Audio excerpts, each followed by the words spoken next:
بتفكر تنزل سيانوجين مود؟ عايز تعرف هيكون حلو ولا لأ؟ عايز تعرف ايه مضمون الروم ده؟ بيبقى الفيديو ده المناسب ليك. تعالوا بينا نعرف ايه مميزات وعيوب النظام ده وناخد ريفيو سريع عنه. يلا بينا.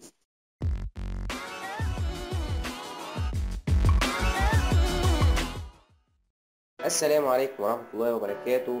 النهاردة هنتعرف مع بعض ايه هو سيانوجين مود. سيانوجين مود هو عبارة عن روم بيكون قريب جدا جدا جدا للروم الخام، وهنستعرضه مع بعض وهنشوف قد ايه هو قريب للروم الخام. الروم بيكون سريع جدا، ودي الميزة الأولى اللي بتعجبني فيه، إن بيكون سريع جدا. تاني ميزة بتقدر تنزله السيمات زي ما أنت عاوز،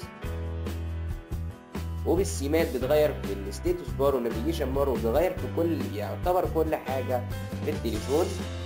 فده بيعجبني فيه جدا جدا غير أي روم تاني. رابع حاجة أو تالت حاجة معانا بتعجبني فيه الأيكون، كمان بتتغير طبعا زي ما قلت، ولكن التطبيقات كمان من جوه بتتغير مع ستيم. يعني الفيسبوك مثلا ممكن مع سيم يقلب اسود احمر على حسب السيم اللي انت حاطه. فدي تالت ميزه بتعجبني فيه. خليني ابدا الريفيو السريع عنه عشان تشوفوا شكل الايكون وشكل السيتنجز وشكل بقيه الحاجات بالنسبه للسيانوجين مود.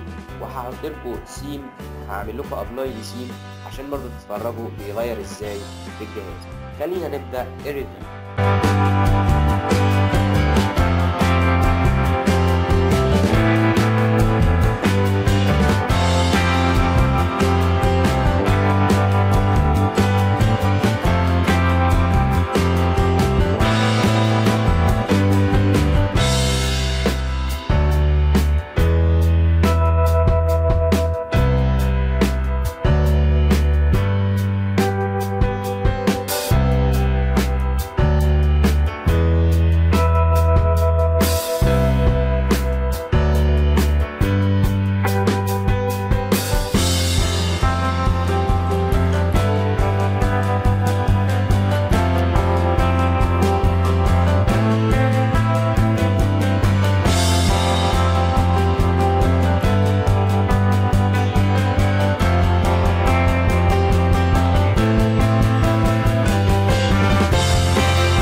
وده كده كان المراجعة الكاملة لسيانوجين مود، ويا رب ان شاء الله يكون الفيديو عجبكم. ما تنسوش لو الفيديو عجبكم تدوسوا على زرار اللايك تحت الفيديو، ولو انت اول مرة تتفرج علينا ما تنساش تدوس على سبسكرايب او اشتراك في القناة، هتلاقوه مستطيل احمر تحت الفيديو برضو.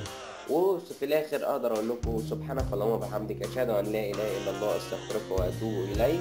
ما تنسوش اخر حاجه ان انتوا تتابعونا على صفحه الفيسبوك وتقولوا لنا رايكم في الروم سواء بالايجاب او بالسلب، ورايكم كمان في الفيديو. والسلام عليكم ورحمه الله وبركاته.